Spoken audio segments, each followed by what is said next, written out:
జై శ్రీమన్నారాయణ. నేను మీ icon astrologer Gattupalli Suresh Babu. అందరికీ నూతన సంవత్సర శుభాకాంక్షలు. Happy new year. 2025 సంవత్సరంలోకి మనం అడుగుపెట్టేశాం. అలానే మనకి అదృశ్యం మకర సంక్రాంతి శుభాకాంక్షలు అందరికీ కూడా. అలానే ఈ జనవరి మాసంలో కుంభరాశి వాళ్ళ గురించి చూద్దాం. ద్వాదశ రాశుల్లో ఒకటి కుంభరాశి. ఈ కుంభరాశి వాళ్ళ గురించి జనవరి మాసంలో ఎలా ఉంటుందనేది ఒక్కసారి మనం చూసుకున్నట్లయితే కనుక జనవరి మాసం కుంభరాశి వాళ్ళ గురించి బాగుంది. అలానే ఇంకోటి, జనవరి 13వ తారీఖున కుంభమేళా అనేది మొదలవుతుంది. అంటే 12 సంవత్సరాలకు ఒకసారి వచ్చే పుష్కరాలు ఎలానో, అంటే పుష్కరాలు గురువు మారినప్పుడు వస్తుంది. ఇది గంగా, యమున, సరస్వతి ఇలా మనకి సంవత్సరానికి ఒక పేరుతో పుష్కరం వస్తుంది. అలానే మనకి సంవత్సరం కాదు, 18 మాసములకు ఒకసారి పుష్కరం వస్తుంది. అయితే ఈ కుంభమేళా అనేది గంగా, యమున, సరస్వతి 3 నదుల సమీపాన త్రినది సంగమం అంటారు. ఇక్కడ చేసేది కుంభమేళా. ఈ కుంభమేళా 12 సంవత్సరములకు ఒక్కసారి వచ్చేది కుంభమేళా. ఈ కుంభమేళ పర్వదినము మనకి ఈ జనవరి 13వ తారీఖు కోరల పౌర్ణమి రోజున మొదలవుతుంది. ఈ కుంభమేళ రావడం అనేది ద్వాదశ రాశులు అందరికీ కూడా అదృష్టం అని చెప్పొచ్చు. ఎందుకు అంటే ఎలాంటి గ్రహరీత్య దోషాలున్నా, ఎలాంటి సర్పదోషం, కాలసర్పదోషం, నాగదోషం, కుజదోషం, అలానే శుక్రదోషం, బుధదోషం, గురుదోషం, కలత్ర దోషం, ఇలాంటి ఏవైనా, అలానే నరదృష్టి, నరఘోష, అలానే హార్మోన్ ఇన్బ్యాలెన్స్, మ్యార్నిక సంబంధాలు, పెళ్ళి అవ్వకపోవటం, ఎలాంటివి ఉన్నా, ఆర్థిక స్థితిగతులు, పూర్వీకుల శాపం, పూర్వీకుల దోషం, ఇలాంటివి ఏమున్నా కూడా ఈ యొక్క కుంభమేళ, మహాకుంభమేళ అనేది మొదలవుతుంది. కాబట్టి ఈ యొక్క కుంభరాశి వాళ్ళు స్నానం ఆచరించడం ఎక్కడ? గంగా, యమున, సరస్వతి. ఇక్కడ కాకుండా మీరు అలాని కాకుండా, అంటే గంగా, యమున, సరస్వతిలో స్నానం ఆచరించవచ్చు. కానీ అక్కడ ఎక్కువ మంది జనాలు ఉంటారు. కావున ఆ జనాల్లో మీరు ఇబ్బంది పడకుండా మీకు వీలైతే వెళ్ళి చేయండి. లేదు అంటే కనుక మీకు సమీప దూరంలో ఉన్నటువంటి నదులు కానివ్వండి, చెరువులు కానివ్వండి, కుంటలు, గుట్టలు, అలానే కోనేరులు, సెలయేర్లు, ఎక్కడైనా సరే కాలువలు, మీరు స్నానం ఆచరించేటువంటి ప్రక్రియలు ఉన్నటువంటి ప్రతి దగ్గర కూడా మీరు స్నానం ఆచరించవచ్చు. కుంభరాశి వాళ్ళకి ప్రత్యేకించి శని భగవాన్ యొక్క కృప కావాలి అనుకుంటే కనుక మీరు ఈ జనవరి మాసంలో ఏ రోజైనా స్నానం ఆచరించవచ్చు. ఈ కుంభమేళ, ఈ మహాకుంభమేళ అనేది 40 రోజులు నడుస్తుంది. ఈ కుంభమేళ రోజున కనుక మనం స్నానం ఆచరించినా, లేదా నేను మీకు 6 రకాల రోజులు ఇస్తాను. ఈ 6 రోజుల్లో కనుక కుంభరాశి వాళ్ళు స్నానం ఆచరించినట్టయితే రాజ స్నానం అని ఉంటుంది. ఈ రాజ స్నానం అనేది ఆచరిస్తే కనుక మీకు ఉన్నటువంటి రుమ్మతులన్నీ కూడా మనం అనుకున్నటువంటి అన్నీ తొలగిపోయేసి శుభం మాత్రమే ఉంటుంది. ఆర్థిక స్థితిగతుల నుంచి ఆర్థికంగా అనేది పోయేస్తే స్థితులు బాగా ఉంటాయి. అందుకని ఆ దినాలు ఏంటంటే 13, 14, 29 జనవరి, 3, 12, 26 ఫిబ్రవరి. ఈ యొక్క రోజుల్లో కనుక కుంభరాశి వాళ్ళు స్నానం ఆచరించినట్లయితే మంచి జరుగుతుంది. ఆ స్నానం ఆచరించేటప్పుడు లోపల స్నానం ఆచరించిన తర్వాత మట్టి, ఇసుక ఏదైతే ఉంటుందో అక్కడి నుంచి తీసుకొచ్చి ఇంట్లో 11 రోజులు భద్రపరిచేసి 11 రోజులు మినపట, అంటే 11 రోజుల తర్వాత ఆ ఒక మట్టి కానీ ఇసుక కానీ ఏదైతే ఉందో మళ్ళీ ఎక్కడైతే తీసుకొచ్చారో అక్కడ వేసినట్లయితే కనుక ఇంట్లో ఉన్నటువంటి రుమ్మతులన్నీ కూడా తొలగిపోయేసి ఆ గ్రహరీత్యా ఉన్నటువంటి దోషాలు, ప్రకృతి నుంచి ఉన్నటువంటి దోషాలు, అలానే గాలి చోకటము, అలానే చేతబడి చేయించుకోవడం, చేతబడి చేయించబడడం, అలానే మీకు దెయ్యం పట్టినా, భూతం పట్టినా, చెడు కళలు వస్తుందా, ఇలాంటి రుమ్మతులతో ఎవరైతే బాధపడుతున్నటువంటి ఎవరైతే ఉన్నారో కుంభరాశి వాళ్ళు, వీళ్ళందరికీ కూడా కొంతమేర వెసులుబాటు అయితే కనిపిస్తూ ఉంది. ఆ సౌలభ్యం ఏదైతే ఉందో ఇది అందరూ కూడా పాటించాలని, ఇది అందరూ కూడా అది సద్వినియోగం చేసుకోవాలని మనస్ఫూర్తిగా నేను కోరుకుంటూ ఉన్నాను.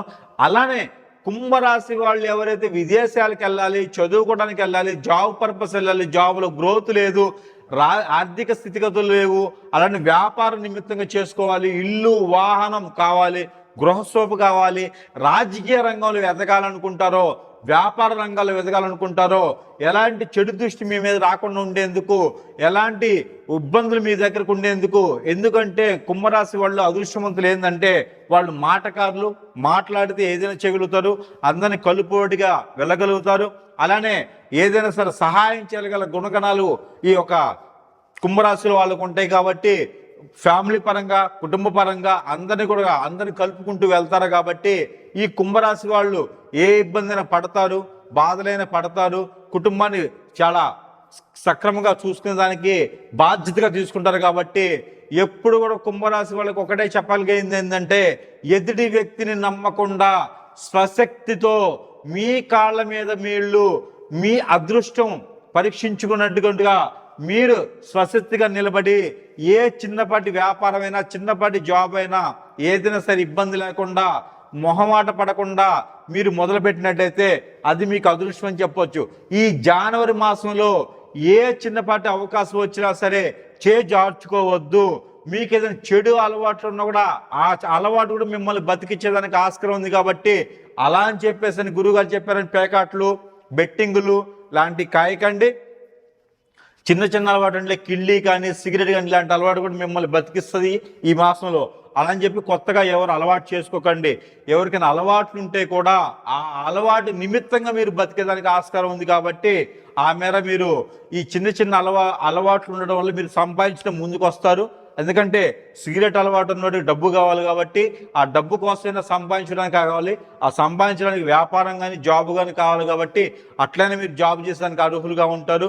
ఎక్కడేసిన గొంగడి ఎక్కడైనట్టుగా అక్కడే కూర్చోకండి. ఎవరో ఏదో చేస్తారు, ఎవరో ఏదో చెందుతారు, నాకు ఒక అతను వచ్చి ₹1,00,00,000 ఇస్తాడు అని చెప్పేసి మీరు ఎదురు చూడొద్దు. మీ స్వశక్తితో మీ కాళ్ళ మీద మీరు నిలబడండి. ఖచ్చితంగా అదృష్ట లక్ష్మి, అదృష్ట దేవత ఎవరైతే ఉన్నారో మీ వెనకుండి మిమ్మల్ని వెన్ను తట్టి ఖచ్చితంగా మిమ్మల్ని పోషించేసుకుని ఆ మేర మీరు పైకి స్థాయికి వెళ్ళాలని నేను కోరుకుంటా ఉన్నాను.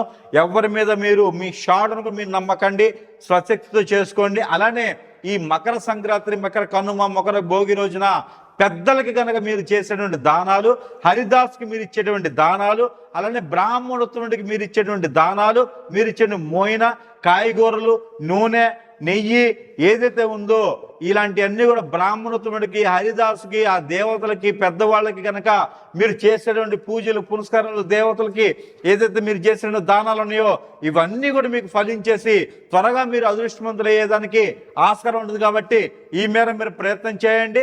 గ్రహరీత్యా ఉన్నటువంటి దోషాలన్నీ తొలగిపోయేదానికి ఈ ఒక మహాకుంభమేళలో మీరు స్నానం ఆచరించండి. ఈ స్నానం ఆచరించడం కూడా ఈ స్నానం ఆచరించడం మిన్నపట అన్ని రకాల గ్రహ దోషాలు పోతాయి. ఈ గ్రహానికి స్నానం ఆచరించేటప్పుడు కనుక మీరు తీసుకెళ్ళవలసినటువంటి మీకు మీరుగా దిష్టి తీసుకోవాలి. అవి ఎలాంటివి కావాలి అంటే మీరు బియ్యము 1,5 కిలోలు, అలానే నల్ల నువ్వులు 1,5 కిలోలు, అలానే మీకు జొన్నలు ఏదైతే మనకి పచ్చ జొన్నలు అంటారు కదా, ఈ జొన్నలు మీకు 1,5 కిలోలు, ఈ 3 వస్తువులు కనుక మీరు తీసుకొని మీ చుట్టూతో క్లాక్ వైజ్గా తల చుట్టూతో 7 times క్లాక్ అంటే ఇలా కుడి నుంచి ఎడమ ఇలా క్లాక్ వైజ్గా 7 times కనుక దిష్టి తీసుకుని ఆ దిష్టి తీసుకున్నటువంటి మీరు స్నానం ఆచరించేటువంటి నీటిలో కనుక వేసినట్లయితే మీకు ఎప్పటి నుంచో బాధిస్తున్నటువంటి ఆర్థిక స్థితిగతులు, చదువు పరంగా, నరదిష్టి నరఘోష పరంగా అన్ని కూడా మీకు హెల్త్ పరంగా కూడా ఆరోగ్య సమస్యలు ఉన్నా కూడా తొలగిపోయేదానికి ఎక్కువ ఆస్కారం ఉంది. కాబట్టి ఈ మేర చిన్న రెమెడీ చేయండి. అందరూ అదృష్టవంతులు అవ్వండి. మీకు దగ్గరలో శివాలయం కనుక ఉంటే ఆ శివాలయంలో కనుక పంచామృత అభిషేకం కనుక సాయం సంధి వేళలో చేపించండి, మరీ మంచిది. ఏకాదశి రోజు, అమావాస్య రోజు, పౌర్ణమి రోజు, మకర సంక్రాంతి రోజైనా పర్వాలేదు, మీరు ఏకాదశి రోజైనా పర్వాలేదు, మాస శివరాత్రి రోజైనా సరే మీరు శివాలయాలు ఎన్నిసార్లైనా అభిషేకం చేయించుకోండి. మీకు సంవత్సరం పొడుగుతా అదృష్టాన్ని ఆ శివ భగవానుడు ఇచ్చేదానికి ఆస్కారం ఉంది. కాబట్టి మీకు ఇంకా కుమారస్వామి ఆలయం, సుబ్రహ్మణ్య స్వామి ఆలయం మీకు దగ్గర సమీప దూరంలో ఉంటే అక్కడ ఉన్న పంచామృత అభిషేకం చేసుకుంటే కూడా మీకు ఈ రుమ్మతులన్నీ తొలగిపోయేదానికి ఉంటుంది. కాబట్టి ఈ చిన్న చిన్న పరిహారాలను చేసుకుంటే కూడా ఈ కుంభరాశి వాళ్ళకి సరిపోతుంది. మాసం మొత్తం అదృశ్యం మీకే ఉంటుంది కాబట్టి ఖచ్చితంగా రాణిస్తారు. కాబట్టి ఈ 2020 సంవత్సరంలో కుంభరాశి వాళ్ళు రారాజులుగా దీవించాలని నేను కోరుకుంటా ఉన్నాను. ప్రతి మాసంలో మనం ఇచ్చినట్టుగానే గ్రహాల రీత్యా స్థితిగతుల నుంచి ఆ గ్రహాల నుంచి రుమ్మతులన్నీ తొలగిపోయేసి గ్రహాల నుంచి శుభదృష్టి మీకు ఉండేందుకు ఆ గ్రహాలు ఏవైతే తక్కువ ఉన్నాయో వాటి నుంచి తీసినటువంటి నెంబర్ మీకు ఇవ్వడం జరుగుతూ ఉంది. ప్రతి నిత్యము పారాయణ రూపంగా చేస్తే కూడా మీకు అదృష్టం వస్తుంది. ఆ మేర నెంబర్ ఏంటంటే 8641491491 86414991. ఈ నెంబర్ని కనుక మీరు 122 అంటే 122 సార్లు కనుక ప్రతిరోజు పారాయణ రూపంగా చేసినట్లయితే మీకు మంచి జరుగుతూ ఉండిద్ది. అలానే మీరు పారాయణ రూపంగా చేసేటప్పుడు మీ చేతులు ఏదైనా పల్లి అని ఉంటుంది, అంటే శనక్కాయ పప్పు ఏమి ఉంటాయో ఆ శనక్కాయ పప్పు కానీ పుట్నాల పప్పు కానీ మీ చేతిలో పెట్టుకొని ఈ 122 సార్లు కనుక చదువుకొని అవి మీరు తిన్నా ఎదుటి వాళ్ళకి ఇచ్చినా పక్షులకి వేసినా కూడా మంచి జరుగుతూ ఉంది. కాబట్టి ఈ మేర ప్రయత్నం చేసి ఈ చిన్న చిన్న పరిహారాలు వెసులుబాట్లు అవుతాయి. ఈ చిన్న చిన్న పరిహారాలు చేసుకొని కుంభరాశి వాళ్ళందరూ కూడా అదృష్టవంతులు అవ్వాలని నేను కోరుకుంటా ఉన్నాను. ఈ ఒక జనవరి ఒకటే కాదు 2020 సంవత్సరం మొత్తం కూడా బాగుండాలని మనస్ఫూర్తిగా కోరుకుంటా ఉన్నాను. జై శ్రీమన్నారాయణ.